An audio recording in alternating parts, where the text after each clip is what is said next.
Well, look, the fact that you are uneducated about history doesn't mean it's funny. So let me educate you now.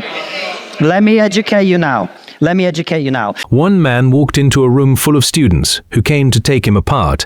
Every question is a trap. Every answer gets a laugh from the crowd.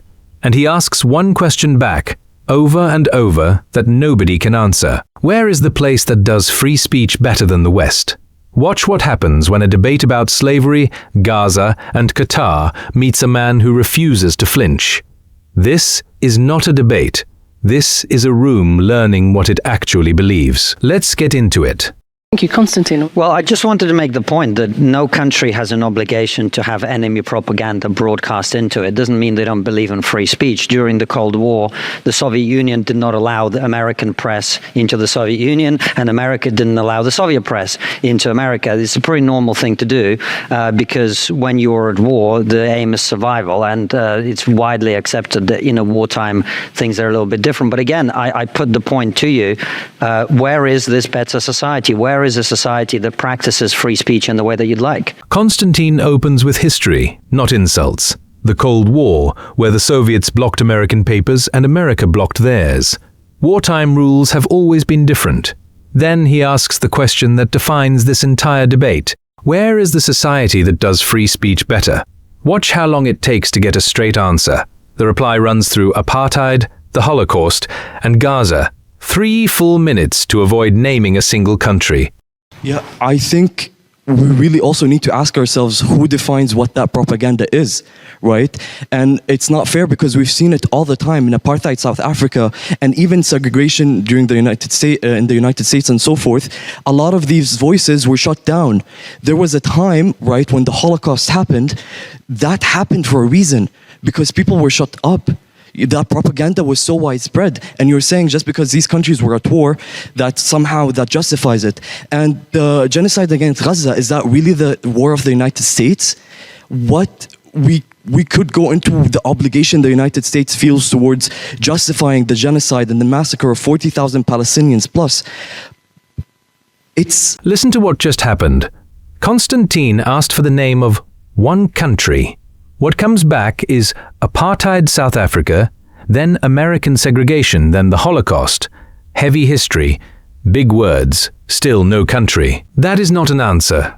That is a change of subject. Gaza gets folded in too, and the number, 40,000. Every one of those is a real argument somewhere else.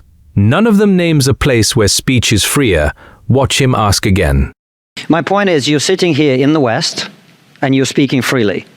Where is the place that you think does it better than we do here? I think it's important to recognize that this... No, but where is the place? I mean, it's a simple question. It's just the name of a country. I recognize the privilege I have of saying whatever I want in Qatar. Right, so this is the best place in the world for speech. I don't know, that's my personal experience. I don't think anyone said that. Like, my experience, that's true. It depends on everyone's own personal experience. In my case, that is. Okay. I was shut down so many times in the West, I would feel afraid. So why don't you go somewhere and speak somewhere where it's better to speak? We do a lot of these town halls in Qatar and we say whatever we want. Okay. Yeah, I'm just telling you. So Qatar is better on free speech, you would say? What I have experienced, right? I live in every single part of the world. But that's because of what you're saying. Okay, but we're not talking about Russia. Obviously, I recognize Russia has a lot of the problem, and like you said, China. But that's not the point of this town hall right now. I really would love to have a town hall focused on Russia and China and their imperialist and horrible crimes against humanity. But I think we don't have enough time for that, so let's not divert. There it is. The answer is Qatar. Asked where speech is freer than the West, he names Doha. The room laughs before Konstantin has to. Then comes the retreat into personal experience, town halls, his own case only. Amnesty International has files on that country's speech laws. That is not a nitpick, that is the whole question. Watch the claim shrink the moment it gets pushed. Would you say that Usain Bolt is fast or slow? Sorry? Usain Bolt, the sprinter, is he fast or is he slow? He's fast. How do you know? By comparing him to other people, right? The same is true about speech. The same is true of everything. Everything is understood by comparing it to others. There are 6 great civilizations in the world: Western Christian civilization, Eastern Christian civilization, the 2 Islamic civilizations, the Chinese civilization, and the Indian civilization. In which of those civilizations would you rather live than the one that you are speaking in now? Then Konstantin reaches for Usain Bolt. Is the fastest man alive fast or slow? You only know by comparing him to other runners. Speech works exactly the same way. So he lists the 6 great civilizations and asks which one you would rather speak in. The answer comes back that this has nothing to do with speech. It has everything to do with speech. That is the entire evasion in one sentence. Hold on to this, but it's good that we're getting a bit warmed up, I would say, on the floor. So as you saw in our video earlier, there are more restrictions on free speech in some parts of the West. Take, for example, Denmark, which has restricted religious speech in the name of anti-radicalization. According to a recent report, the UK's 2023 Online Safety Act could inadvertently suppress some kinds of lawful speech. Are there things that we shouldn't be allowed to say? Now, we asked our onstage audience for their opinions on limiting free speech. So let's take a look at what you all think. So there are some interesting findings there. Some of you are free speech absolutists, and quite a few of you actually lean in that direction. But a couple of you see value in limiting some kinds of free speech. To the speakers, does any of that surprise you? Well, there's a thing economists called revealed preference versus actual preference. So to the extent that this is true or not, we don't know until we test some cases, right? And I think we may find the different picture as we do. Yeah, I mean, I think it's interesting. We're here talking about the West, and all that we've done so far is to say where's better.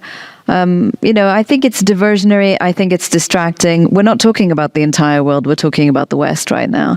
I thought it was hilarious to see Douglas Murray on stage. It's usually hilarious when you hear Douglas Murray, but I thought it was wonderful to hear him say the West is a place where everyone's personal liberty is respected. Unless, of course, you say from the river to the sea.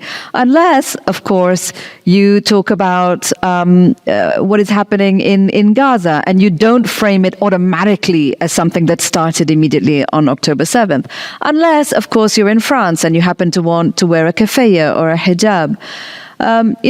Free speech absolutists like Douglas Murray, I guess that's what he calls himself, have a great amount of freedom for themselves, but very little freedom for people who don't look, sound, and mimic them, it seems to me. The moderator brings up Denmark and the UK Online Safety Act, and that is a fair hit. Then the floor swings to Douglas Murray, who is not even on this stage. That is the tell. When the argument gets hard, reach for an absent villain. From the river to the sea, the hijab in France, all of it aimed at a man who cannot answer. Konstantin can, and he does. Next. I'm friends with Douglas. I've never heard him describe himself as a free speech absolutist. And as for your point about, and we saw it in the clips earlier, about you can't display a Palestine flag, I've been to several pro-Palestine protests, which are documented on our YouTube channel, with people saying whatever the hell they want, up to and including that October 7th was a false flag operation, etc. People are free to do so. I invite people to go to Russia and say that the invasion of Ukraine was a mistake or was wrong or is immoral or illegal. They will be immediately locked up. So it's not a distraction to say, where are these other societies? Everything is understood in terms of what is available to you, right? What is available to you in the spectrum of freedom, where is better than the West? That's the question. And there is the answer. He has been to the protests. They are on his own channel, people saying October 7th was a false flag, out loud, no arrests. Then the comparison nobody wants. Go to Moscow, say the invasion of Ukraine was illegal, and see what happens to you. That is the whole point of asking where is better. That is not smugness, that is calibration. And notice nobody on the other side takes the comparison. Look, what we're arguing about is that with free expression is also coming a packaged intolerance for those that are siding. Gets into what's called the woke debate or being canceled. And I have to tell you, as someone who has a significant other in academia, how many academics today, even with tenure in the so-called Western system, are scared for their jobs if they accidentally trip over an incorrect word. I think that's a problem. Sure. Because the debate is masked as one, as free speech, but it's actually weaponized in a way to actually create significant consequences. So as you swim through that, we need to think, I think, more broadly, what kind of conversation opens people's aperture as opposed to narrowing the aperture? How do we have uncomfortable conversations as the norm rather than comforting conversations that just buffet our own biases? That is really what we're talking about today. And free speech somehow becomes a weapon in that debate. And we have to look at what is the balanced way for a social system to navigate something that doesn't create high consequences for those who do engage in free speech, but yet you still maintain sensitivities for those who have alternative views. And we've Give Steve this much. He is describing a real problem. Tenured academics scared of one wrong word. But listen to where he takes it. Free speech, he says, is being weaponized. That is the move. The thing being defended becomes the thing to be managed. Steve's answer is balance, sensitivities, consequences kept low. Ask yourself, who decides the balance? We've seen countries like Germany and France restricting pro-Palestinian protests, and we've also witnessed a wave of crackdowns on student protests across the US and Europe. Can I just bring in some of the student voices now? I want to go to some of the free speech absolutists first, very briefly. Isra, just go ahead. I just like to say that these kind of spaces are what make me a free speech absolutist, because we see different opinions coming together. We see a sort of market of ideas where we're able to see everything that is happening, understand it from each other's perspectives, and then at the end we get to choose what we want to believe in and what we don't want to. And I think that what we see now in Western societies, or let's say Western Europe or in North America, is that during these past 10 months that the genocide in Gaza has been unfolding, we see that Western politics and Western media have had a very critical eye on the pro-Palestine views. However, the society itself has had a public opinion shift where we see the biggest pro-Palestine protests happening now in US and UK.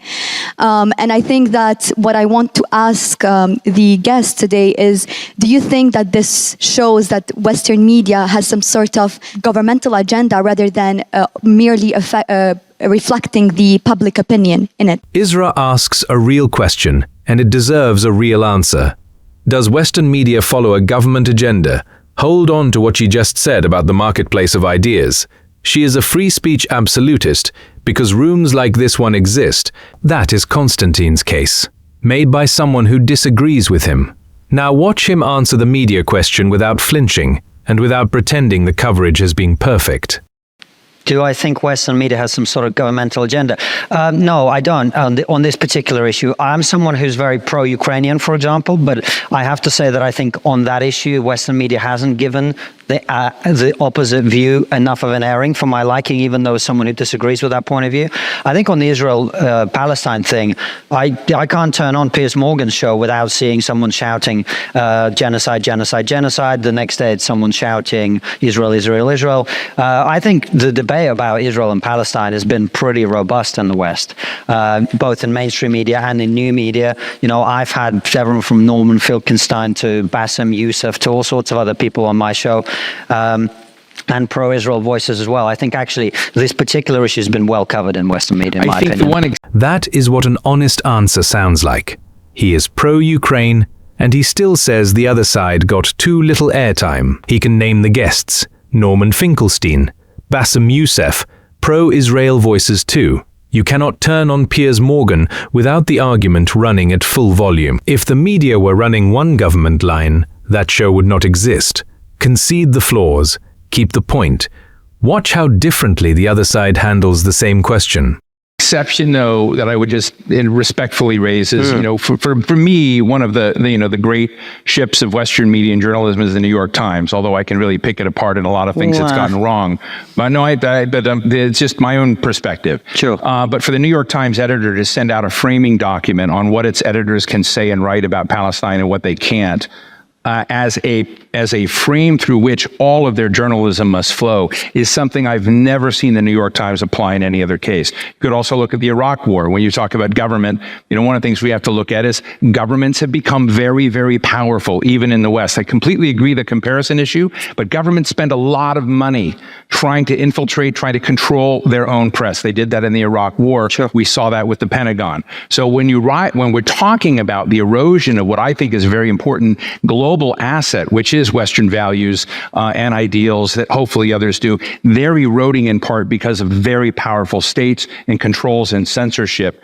that are eroding that territory. Here is the strange part. Steve's best evidence is a New York Times framing memo, and Konstantin already agrees the Times is unreliable. So the counterexample lands on a paper both men distrust. Then it jumps to the Iraq War and the Pentagon 20 years back. Notice what is missing. Not one example of a Western citizen jailed for the opinion he holds. The examples keep coming from institutions, not from law. Can I just bring in Hannah from the student audience? Thanks. Very briefly, I just wanted to add on to some of the points that Steve raised. I think I just want to ask you to look a little bit beyond things on an individual level and questioning whether individuals are able to exercise their right to free speech in different places around the world, and look at it top down in terms of the institutions themselves and the power that they've managed to amass and the coverage they've managed to gain across the world. How are they using that responsibility to build narratives around other places in the world, considering that the West is a self-proclaimed gatekeeper of democracy, human rights, and justice? How do these values operate in their coverage of other places in the world on a mass media level, rather than looking at the question of whether individuals are able to exercise their right to free speech in the West? Watch the goalposts move. The question was whether people can speak. Now it is about institutions, reach, narrative power. The shift happens because the first question has an answer they do not like. And notice the framing. The West as self-proclaimed gatekeeper. Konstantin is not going to dodge that one. He is about to agree the West is powerful and then say something the room does not expect.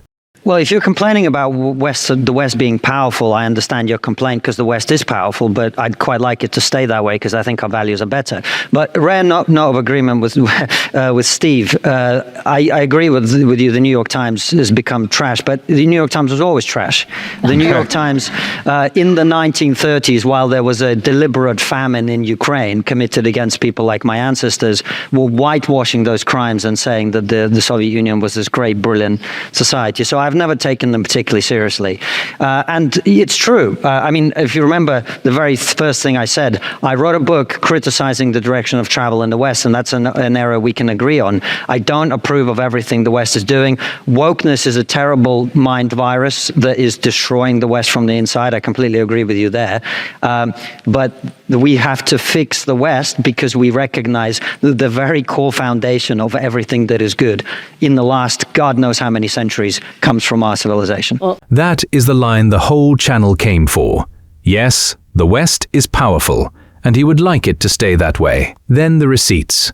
The New York Times whitewashing a deliberate famine in Ukraine in the 1930s, while his own ancestors starved. He is not defending a perfect West. He wrote a book attacking its direction.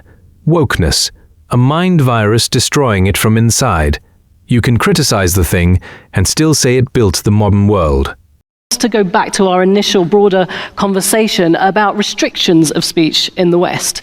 The EU has banned Russia Today, and the US has passed legislation that could ban TikTok. So are these examples of hypocrisy when it comes to Western notions of free speech? Of course, they're examples of hypocrisy to a point, but at the same time, I think it's important to realize that we're struggling with what data means and what our vulnerabilities are. And the biggest change, the biggest feature, and the change in the way how we run economies, how we think about media, and it's happened all around the world, is the national securitization of every debate. So you are looking at data from TikTok through a national security lens. You're looking at whether you stimulate your economy and you invest in the chips industry through a national security lens. You know, if you listen to the transatlantic banking establishment, Christine Lagarde and others, they worry about the fact that all of these steps that we're taking are being done through a national security lens, and it was going to create a world that was trying to become a high-trust, connected world. That was what globalization was supposed to be. Connect us all so that ideas, people, institutions, money could move more frictionlessly around the world. Guess what? We're a very connected world, but it's a high-fear world. We're now connected, we don't like each other, and we're trying to pull ourselves apart, and distrust is driving a lot of that. So, yes, it's hypocritical. We have lots of hypocrisy built into the system, but I think it's a different way to look at it is, where is that line on censorship or restricting free speech or media go? And I think it's a very dangerous one, because it takes you down the road where countries will begin doing it for other reasons than just protecting their audiences from hate speech. Ask about hypocrisy and you get a lecture on data. Of course there is hypocrisy, he says, and then 90 seconds on national securitization, chips, Christine Lagarde, globalization, all of it interesting. None of it an answer about RT or TikTok. He does land one real warning at the end. Once you censor for security, the reasons multiply. Remember, Konstantin never argued for those bans in the first place. I just want to say something real quick. If we look at the social media conglomerates in the United States, like Meta, Facebook, and so forth, they have a lot of scandals and cases against them of mishandling data. And I think it's besides the point to, say that somehow banning TikTok is justified, when in reality it's offering a more decentralized way for people to choose to consume that media or not. The American people, like you say, people in the West, they're free as much as they want to use Facebook and not use TikTok. So banning it is besides the point. And what we've seen in protests in the UK is that there were so many individuals who were highlighted by official accounts in the UK Home Office saying, we're looking for this person. They were holding a poster that they didn't like. And they go to prison, they get questioned, they lose their jobs. We saw what happened with Julian Assange. The second someone tries to offer a counter-narrative to the crimes of humanity committed by the West in Iraq and so forth, they get ostracized for 14 years in prison, can't see their family, and it leaves an example for future journalists. Look at us.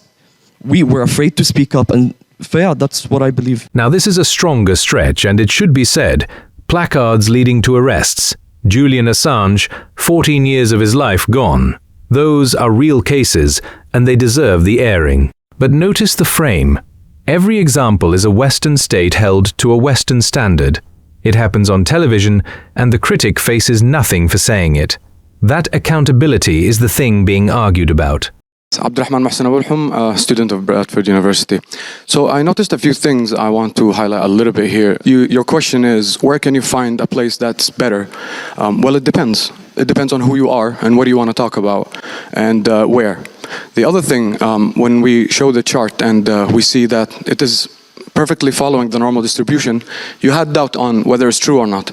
That's kind of an example of if I agree or disagree with something, I'll decide to believe it or not. In terms of values, the reason you were able to see differences in the Western values is because you are living there, you can see it, but from the rest of the world, who depend on some of the systems and the technologies developed, some of the values do not overlap as much as in the Western world, so the divide to other countries might seem more clear to the West inside. So my name is Adris. I'm studying biomedical and pharmaceutical sciences at Leeds University. I mean, I think everybody's obviously making great points, but Konstantin, I want to ask you about, you say how great the Western world is. So I was actually born here in the UK itself. The Western world is actually not that great, because the reason being is, what about slavery? Say, for example, obviously all the innocent people that are from different ethnic minorities are obviously being slave-driven, and their voices are not being heard, so freedom of speech really doesn't exist. Two arguments there, and both collapse into the same one. It depends who you are. Better is subjective. Then a student says free speech does not exist here for ethnic minorities. He says it on camera, to a full room. Nobody stops him. And he raises slavery. Watch what Konstantin does with that, because this is where the night detonates. What about slavery specifically? So, and I was saying that I feel like as if freedom of speech doesn't exist in the Western world for everyone, because for people that are like, ethnic minorities, their voice is actually not being heard. And obviously, we talk about the Western narrative. I want to see what actually is written in the Western narrative, because I can't actually find it anywhere what the Western narrative is. So I feel like it's just made up as it goes along. He asked a specific question and got the same paragraph back. What about slavery specifically? The answer is that minority voices are not heard, which is the claim, not the evidence. Then the Western narrative is described as made up as it goes along. Konstantin has 1 minute and a whole history to get through. He is not going to be polite about it. Aggregating the two points that you guys made. So first of all, we should define what we're talking about when we talk about free speech. The first point about free speech is the ability to criticize the government and the society in which you live. So when I say, where is a better place to be able to criticize your government, or let's say the dominant religion, right, in that particular society. You can criticize Christianity in the West. You can criticize the British government. You can criticize the American government. And by and large, you're going to be fine. I take your point, and I made it myself about Julian Assange.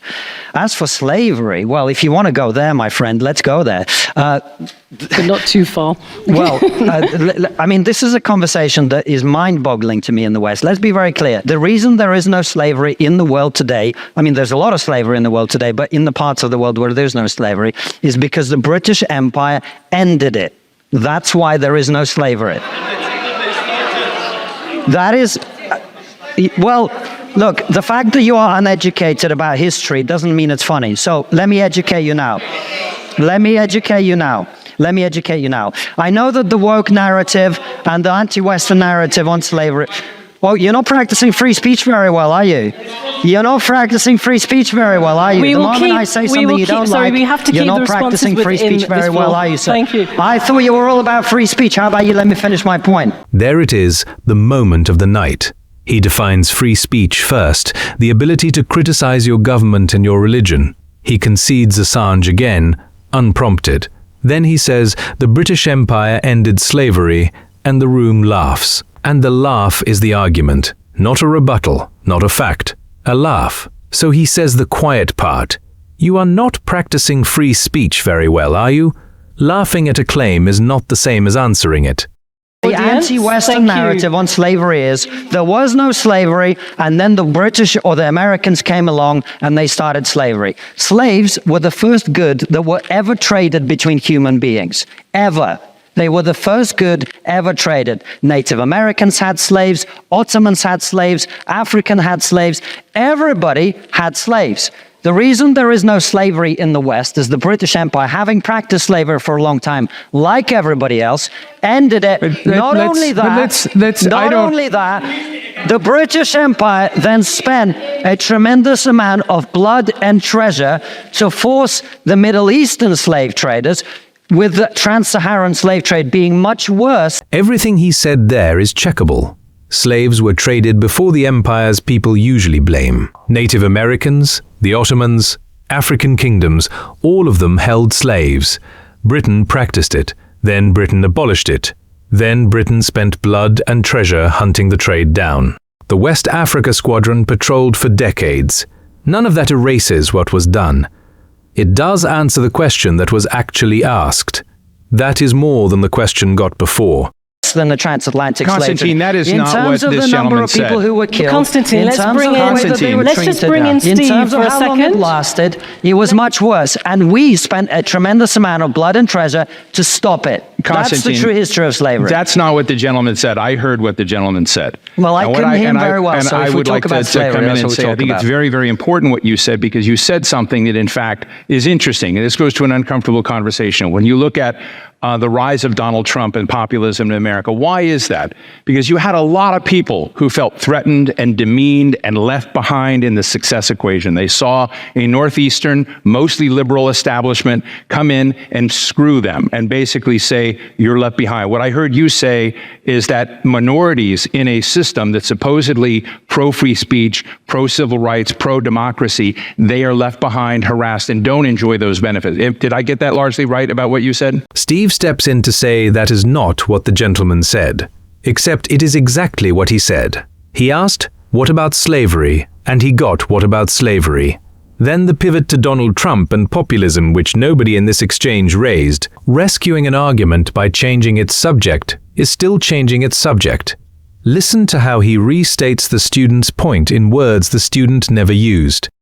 So I just want to say that element that you talked about is driving this sense of humiliation and feeling demeaned that many communities around the world feel today, is driving a lot of the hate. And what's different about the time we're in, and we're talking about journalism in part, is journalism is being asked to carry the load for that tension inside these societies when they're going through all of this. And it's very, very difficult for them to do, because those societies don't often want to stick together anymore. There's a concept, civitas. You struggle vigorously. Konstantin and I can struggle vigorously, but we know at the end of the day we're on the same ship. There's mutual respect, even if we strongly disagree with each other. That is coming apart and is increasingly frayed in my country. And I got the sense from what you said, quite emotionally, that that's what you felt. That's right. Yeah, that's absolutely right. Yeah. Thank you. I'm going to bring in... Steve lands on civitas, mutual respect through disagreement.